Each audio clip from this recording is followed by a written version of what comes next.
correction officer, lawyer in one room and squeeze them, the amount of creativity you're going to get out, that amount of creativity drops off my armpit hair in sweat. Hello and welcome to another video.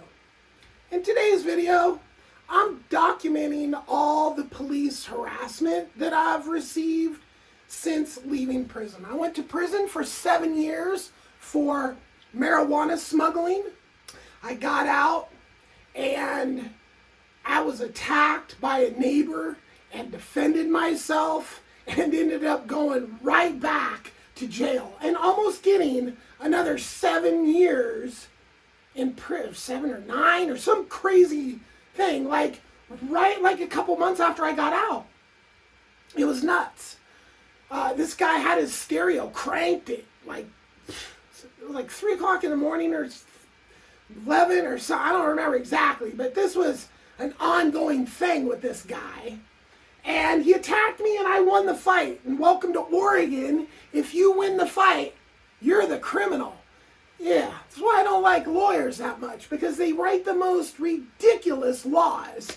Most of the laws that I've come into conflict with were written by racists with racist intent. So racists write laws trying to mess with people, and those are the laws that I've run afoul with, okay? Laws that shouldn't exist in the first place. So I'm actually a freedom fighter, okay? I care about truth, justice, and freedom, and pretty much that's it. So when you have organizations like all law enforcement over the entire United States and over the world, because our law enforcement has infected the whole world with the racism that was written into our laws so many years ago. Like over 100 years ago this started with racists writing racist laws to criminalize just normal people's behavior so they could send the government into those people's lives to mess with those people's lives. So this is where a majority of the drug laws initiate from. Okay, so how that's any positive thing on society, or this is creating a better society? No, not at all. The society it's created is all the gangs and all the violent mobs of crazy people that are super sick and tired of the racist laws. That's what it's created. It's not creating a good environment, okay? It's creating cops that are actually thug criminals, thieves. You know, it's totally turned up the good and the bad. And, you know, when you have the good, they're going after the good just because the bad wrote laws and sicked the good on the good for just BS, for racist reasons. Okay, so you can see where I'm going with all of this. So I then got out of jail again, and now at that point I actually had 2 probation officers, okay?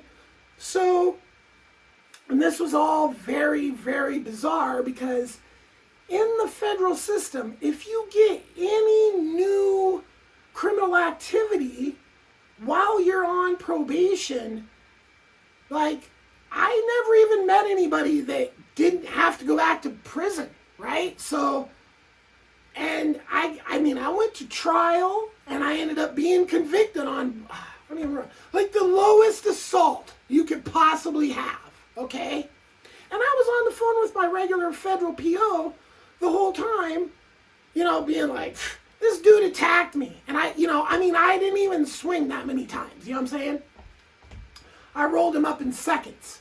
But we fell into his house, so there was this whole, like, all this other BS, like I was breaking into his house. I mean, it was so retarded.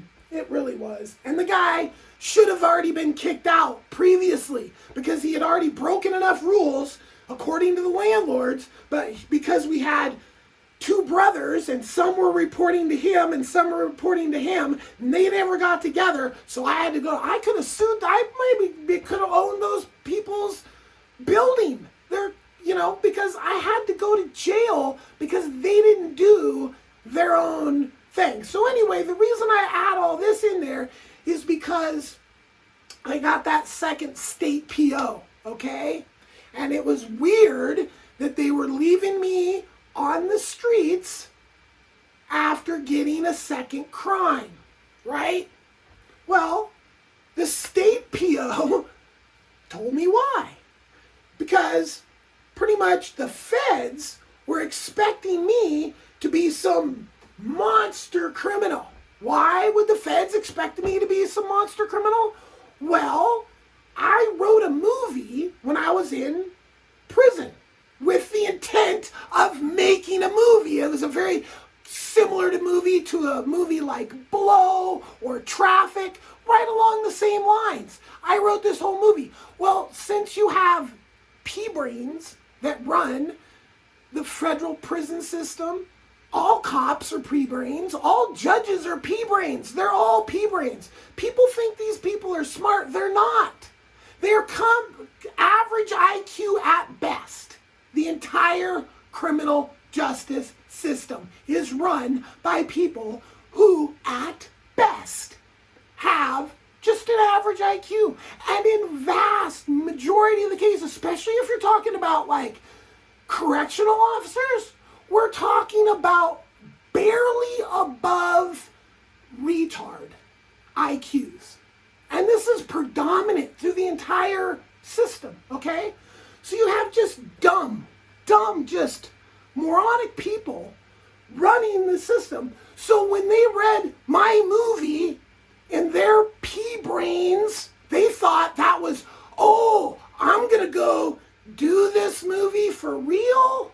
Yeah, because I'm creative, I have the ability to write a movie, and then you're surrounded by knuckle-dragging morons, the cops, the COs, the judges, they don't have, if you were to put every cop, correction officer, lawyer in one room and squeeze them, the amount of creativity you're going to get out, that amount of creativity drops off my armpit hair in sweat, okay?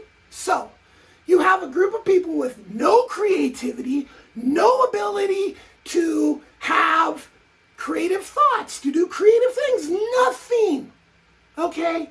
So, this is where these metal midgets, and let me tell you, you as a taxpayer, you have paid so much money, maybe over $1 million. I've been out like 15 years, and there is literally a fucking guy, a cop, that I've seen twice, okay? I seen you, buddy. I know who you are. And there's another cop I've heard over the fucking phone twice, okay?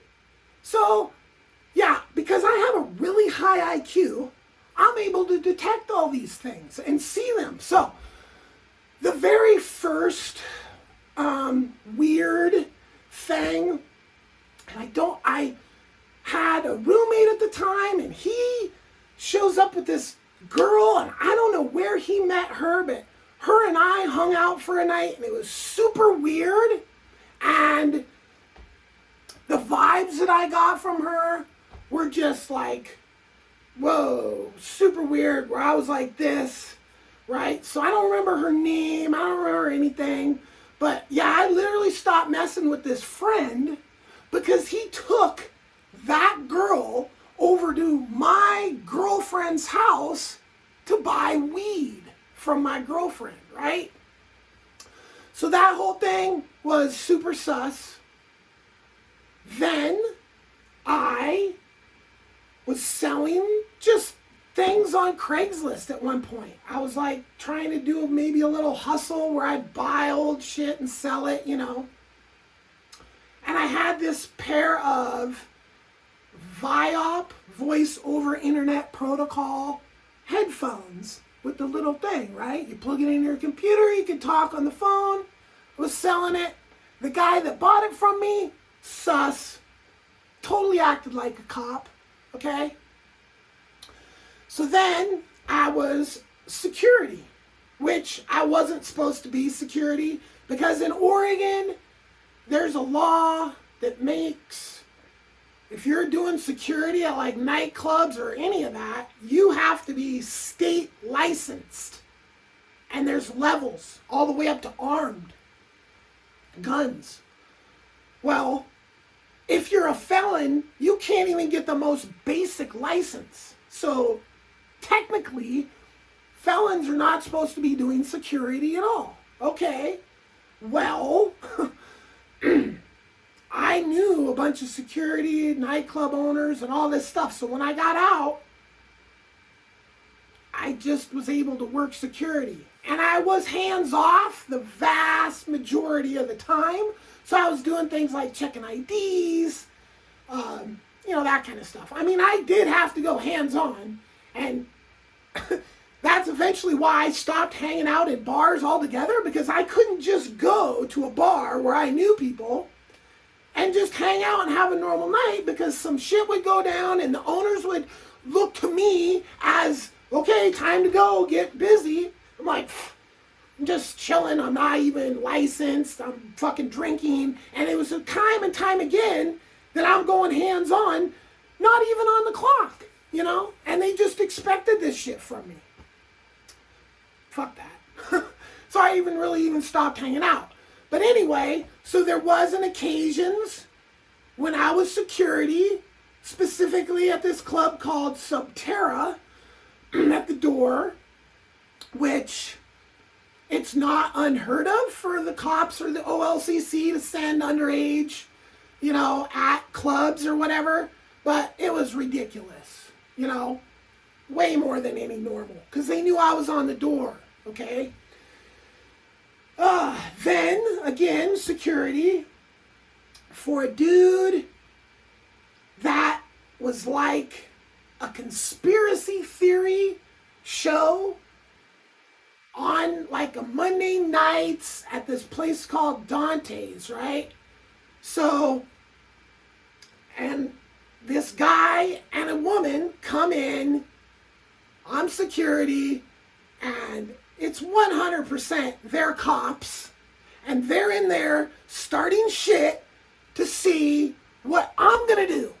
They're fucking up this whole show, and they're because they want to, you know what I'm saying? Because they're fucking pea brains, and they're like, oh, this guy's huge. Look at the movie. Look what his plan, because to them it's not a fucking movie. And I would love to make it, but I already fucking did the whole media thing and did the whole point, because in prison I learned about media and how you sell the shit over and over again. You make something, movie, and you sell it millions of times. So it was very, so I got in the media in a different side, and I did all that. Unfortunately, I never got to make it. I actually wrote a whole nother movie since I've been out. So I've written 2 movies, and this YouTube channel is got movies in it as well. Books, movies, which way you want to go, okay? So to try to imply like my movie is some blueprint for some, ultimate battle with the cops or, is fucking ignorant, stupid, retard cop shit. Period. It's a fucking movie. Get over it, numbnuts. Okay, so now the next, the one of the craziest ones, which there's, a few crazy ones, is right after this, and here's the story to this, after this crazy biker thing went down, and I just was like, I gotta get the fuck out of here, because this is none of my business, and I don't want to be involved with biker gang violence, right? Here's the story here. So, I needed a freaking job, and I posted on Craigslist to be a driver, okay? Just run like a cab driver, basically. Okay, well, since Craigslist has some kind of direct connection to the cops. In other words, every time I post on fucking Craigslist, I get a call from a cop wasting my time. Getting paid by the taxpayers because he's doing police work by talking to me on the phone about my generator or whatever it is that I've posted or whatever. I mean, it's been ridiculous. Like, I don't even fucking go on Craigslist anymore because I'm sick and tired of being harassed by the fucking cops. Okay? So, this fucking chick calls me up, starts telling me this whole backstory. And it was like, for a fucking ride. You know, it was so obviously bizarre from the first fucking second. Because this woman is just telling me this whole story while she needs why she needs a ride. Which was like, she got a Dewey or something like that. So I'm just like, yeah, okay, yeah, just call me when you need a ride. Which is at like 2:30 or 3 o'clock one night, okay? And this is the first time I heard this cop's voice. So she's on the phone with me saying she needs a ride because there's some problem or something, which she doesn't sound flustered at all. And then I can hear in the background a male voice saying, woohoo, party, fucking da-da-da-da-da, which is, the story is that she has an issue with this dude, so why is he right there? I mean, it just, like, cops are fucking idiots, period. Like, this was so dumb from the start. So I go up here, drive to Vancouver. Of course it's in Vancouver because they want to get me on some kind of interstate shit. So I'm driving this chick home to her place, right? Which is weird because, like, I know people that live in that apartment complex. So I take her in, she's like, oh, you got to come in. I'm like, I'll just wait in the car. You go get whatever my pay and come. No, come in. Oh, you want to look around? I mean, it was so fucking ridiculous. No, I don't want to look around. Give me my fucking money and let me fucking go back to bed, you stupid fucking pig. So, she writes me a blank check. Oh, you're so fucking retarded, you people. And forces a hug on me, which I was just like trying not to, and it was like, okay, can I go now? You know? And that, literally, that fucking hug could have been the end of me. Because these fucking pigs lie, and they fucking trump up shit all the time. So they could have, oh yeah, he tried to fucking grab her. Look, we got his DNA on her back right here. You know, that kind of horse shit, right? So, that was a pretty good one. But I don't even think that was, and I heard that guy's voice again. That pig, the cop that was like in the background, because look, if you're fucking with me, you're a pig. If you're a cop that's like helping fucking get cats out of trees or whatever, good, going after pedophiles and all that shit, then you're a good cop. If you're going after me, you're a fucking pig. Period. So, then, the motorcycle incident. What a nightmare. I'm working for the carnival. Oh, here's the motorcycle story. Put that there. And I need a vehicle. Long story short, I ended up buying a motorcycle, getting lied to by the guy that was selling it to me, getting lied to by the guy that was supposedly going to fix it for me. The guy takes it to the other guy's shop. This guy fucks me around for months. And I am almost positive that the cops were talking with him because of the most insane situation ever that only makes sense when you go, he was hired or whatever by the cops, right? So I'm going up there to pick up the motorcycle because he's not fixing it. He's trying to charge me for work it's not being done. It's become a total nightmare. I've paid for things. I mean, it's a nightmare. So I rent a U-Haul, And I'm driving up to freaking Washington because I know how to get in his garage, because basically he gave me the code to get in, to pay, drop off some money one other time or something like that, right? So I'm going to go just take my motorcycle, and he is like, doesn't want to give it to me. But really, there's absolutely no reason why. It's bizarre, right? It's like, why, and there's a guy that's just a random guy that I've never seen before. When I get there, standing there with ear Bluetooth, talking to somebody, saying he's here, blah, blah, blah, blah, blah, right? I'm backing up the U-Haul. I'm opening the door. I'm getting my motorcycle. I'm putting it in the back. This guy's standing there talking to somebody the whole time, right? And then this dude rams the truck, rams the U-Haul, totals a high-end Dodge truck with maybe a Viper motor in it or something, like a crazy Dodge truck that's got a crazy motor in it.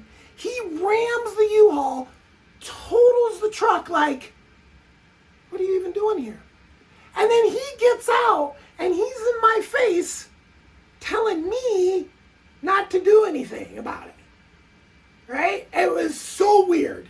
It was so bizarre that it only makes sense that the cops had told him to do it, I sure did forget a whole big amount of information. So I got carpal tunnel pretty much right after I got out of jail. I got severe carpal tunnel. My hands almost died. I ended up in an emergency room, not knowing my arms were curling up. It was horrible. And I had no idea what was going on. So I found a doctor. I went to the doctor. I got prescribed, and I started seeing a surgeon, right? Now, that's where things were super weird. I'm in the surgeon's office on occasions. I had to go in there I don't remember. I had to see him every once in a while for whatever reason. And there was always a cop, plainclothes cop, right in the damn room with us. It was the most bizarre shit ever. And my surgery was crap. Probably because the freaking cops were in his ear all the time. Oh, he's full of shit. Oh, he's full of shit. Oh, yeah, I'm full of shit. So I magically was able to make the machine that detects the continuity, electrical continuity of your hand is what prescribed my hands as being fucked, right? So I didn't get good treatment because the fascist pigs were in the fucking surgeon's ear constantly. They would be there before I got there and after I left. And who knows what kind of absolute lies and bullshit they fucking just spewed out their fucking lie holes while they were there. Okay, another one is when I was working at my studio and Andy Gaynor brought a Fed over to my studio to, because the Feds, I knew for a fact, I'm not going to say why, because I don't want to fucking get anybody in trouble, but I know for a fact the Feds were all over my first studio, and they were just itching to get in there, and Andy Gaynor brought them in. And then an old friend of mine that I'd suspected for years of cooperating with the fascists against me, came over to my house and took photos of all the tattoos, because apparently he was going to put them in his book of tattoos that he had done. When I went to his shop after that and looked through his book of tattoos that he had done, my tattoos were not in there. So he was just taking my tattoos to forward them to the fucking fascist pigs so they could keep my tattoos updated. So now I owned a video production company, models, you know, and one of the models I hired was bizarre. I mean, I had a green screen, like a pro green screen set. It's called cyclorama walls. Big curved walls, green light, right? So this model, standing right in front of a green screen, says to me something about how no one better pull any funny stuff or something to this effect. And it was just like, it's a fucking green screen. Well, what the fuck kind of funny, what the fuck? And she looked like a cop, and she had a cop's aura, okay? Because I am in tune with the energy fields, and cops feel weird. Like sociopathic in a lot of cases, I think is what's going on, okay? So, now, another, and this is right when Craigslist Psycho, one guy in the whole world does one thing, and everybody in the rest of the world has to change their lives because one people did one thing. I mean, it's really ridiculous. One guy books a model off Craigslist, kills her, or maybe 2 or 3 or whatever. Well, horrible, but people are killing people off it. Okay, so now there's no more models on Craigslist? But right around, I had these 2, now this just might have been some like weird civilians thinking that they're doing some big thing for society or whatever. So I meet these 2 women at a bar, a very nice bar. Of course, they chose like the fanciest fucking bar in town to go and have a conversation about a booking. And they were so bad at what they were trying to do. It was so obvious what they were really trying to do, which was just wasting my time. And that's what a lot of this is, like wasting my time, okay? Which I get my time back. I get my money back for my time wasted, okay? You want to waste my time? I'm going to back charge you, okay? So now this is where the first time I saw this cop, which I went to a strip club to hang out. I hadn't been going out for the reasons I said earlier, because I was constantly required to fight, right? I'm going to this strip club that I haven't been to for a while. The bartender, I used to be a stage manager at a cabaret show that she would perform at quite regularly. So we were super friendly, right? At least that's what I thought. But the owner of all those clubs that I used to work for, we had like a split because he basically was abusing the fuck out of me. I was working overtime and not getting any overtime, right?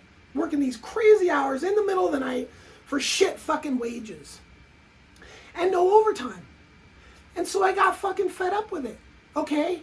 And he didn't like the fact that I had that fucking, that he wasn't paying me, Frank Falace or Felice or whatever it is your name is, wasn't paying me the money that I should have been getting paid. And he didn't like that that was a story. So he had to come up with some other kind of story. So I don't even know, honestly, what the whole backstory, but he worked with this girl, I don't remember what her name is, to get this cop next to me, okay? So I show up in this bar, and I'm chatting with her, and she's like, oh, hey, I'm having a freaking a party at my house, you're invited, freaking yada, yada, yada, it's a pajama party, you know, I'm like, I don't have any pajamas, you know, and she's like, oh, and so I text her back, like, oh, I found some pajamas in my sets or in my wardrobes, and, okay, I'm gonna come by, right? Well, I get there, And it was just weird from the start. Very strange. The cop was there. I was the only dude that was there in pajamas, which was a pajama party, okay? So there was only like 2 other dudes and then maybe one more, but the one dude that showed up there earlier never talked to anyone. The cop stood there and didn't say a thing, didn't drink, didn't do anything, just stood and stared.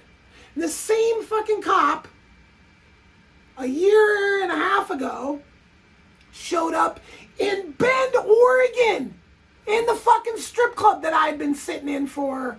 I'd been there a couple hours, and I was about ready to leave, and this fucker comes in and sits right next to me and starts going into all this wanting to go shoot drugs and shit. I was just like, right? And then I kept thinking, well, where did I know that guy from? Where did I know that's the same guy from the party? That at the party, he was like, nobody talked to him. How the hell were you invited to a party like that? We're talking about silk performers doing silks when you have the big ribbon that hangs from the ceiling and the women wrap around and twist and do all this stuff. That's the kind of people we're talking about here. We're talking about that was going on. And this guy that looked like, I don't know, his outfit wasn't anything. He was like literally, obviously not supposed to be there.